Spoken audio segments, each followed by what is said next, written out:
शेतकरी मित्रांनो, आज आपण या आपल्या 2048 या टोमॅटोच्या प्लॉट मध्ये आलेलो आहे। आपला प्लॉट हा 65 दिवसांचा झालेला आहे। तुम्ही हे वातावरण पाहू शकता, संपूर्णपणे ढगाळ वातावरण आहे। त्याचबरोबर रात्री एकदम कमी प्रमाणामध्ये पाऊस झालेला आहे। त्यामुळे तुमची जी काय पाने आहेत टोमॅटोची, त्या पानांवर हे अशा प्रकारे थोडं पाणी साठून राहिलेलं आहे। शेतकरी मित्रांनो, जेव्हा तुमच्या टोमॅटोच्या पानांवर अशा प्रकारे 6 ते 7 तासांपेक्षा जास्त पाणी साठून राहते व तुमच्या भागामध्ये ढगाळ वातावरण असते, तेव्हा झॅन्थोमॉनस या जीवाणूंमुळे जीवाणूजन्य काळी ठिपके या जीवाणूजन्य रोगाचा प्रादुर्भाव मोठ्या प्रमाणामध्ये होत असतो।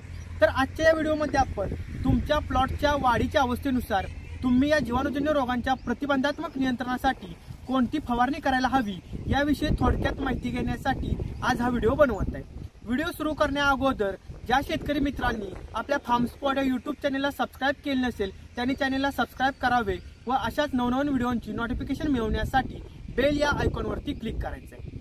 शेतकरी मित्रांनो, जर तुमचा प्लॉट हा रोप लागवडीनंतर 15 ते 30 दिवसांच्या दरम्यान असेल तर तुम्ही शेतकरी मित्रांनो एका जीवाणूनाशक व एका बुरशीनाशकाची एकत्रितपणे फवारणी करणं गरजेचं आहे। बुरशीनाशकामध्ये तुम्ही ब्ल्यू कॉपर या बुरशीनाशकाचा वापर 2 ग्रॅम प्रति लिटर या प्रमाणामध्ये करा व त्याबरोबर स्ट्रेप्टोसायक्लिन या जीवाणूनाशकाचा वापर 2 ग्रॅम प्रति 15 लिटर या प्रमाणामध्ये करायचा आहे। शेतकरी मित्रांनो, अशा प्रकारे हे तुमचं 15 ते 30 दिवसांच्या दरम्यान रोप वाढीच्या अवस्थेमध्ये असताना ब्ल्यू कॉपर 2 ग्रॅमने व स्ट्रेप्टोसायक्लिन 15 लिटरच्या पंपासाठी 2 ग्रॅमने अशी दोन्ही जीवाणूनाशक व बुरशीनाशकाची एकत्रितपणे फवारणी करायची।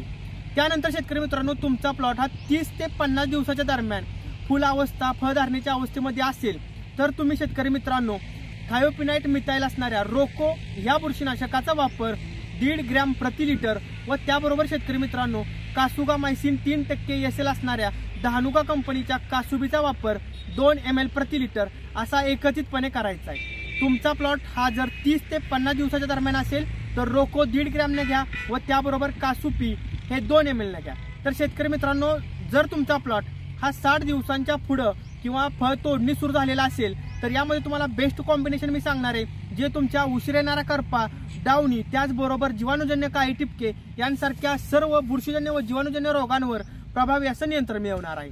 यामध्ये तुम्ही 2 बुरशीनाशकांचा वापर एकत्रितपणे करायचा आहे, ज्यामध्ये तुम्ही कोसाइड 2000 याचा वापर 2 ग्रॅम प्रति लिटर या प्रमाणामध्ये करायचा आहे व डिपॉन्ट कंपनीच्या कर्जेटचा वापर तुम्ही 2 ग्रॅम प्रति लिटर या प्रमाणामध्ये करायचा आहे। तर शेतकरी मित्रांनो, अशा प्रकारे तुम्ही 15 ते 30 दिवसादरम्यान ब्ल्यू कॉपर स्ट्रेप्टोची फवारणी करा, 30 ते 50 दिवसादरम्यान रोको आणि कासुबीची फवारणी करा व 50 ते 60 दिवसाच्या पुढे तुम्ही जे काय आहे ते कोसाइड 2000 व कर्जट याची एकत्रितपणे फवारणी करायची।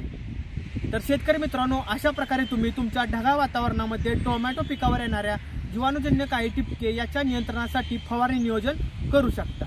व्हिडिओ आवडला असल्यास नक्की कमेंट करा, शेअर करा व सबस्क्राइब करायला विसरू नका। धन्यवाद।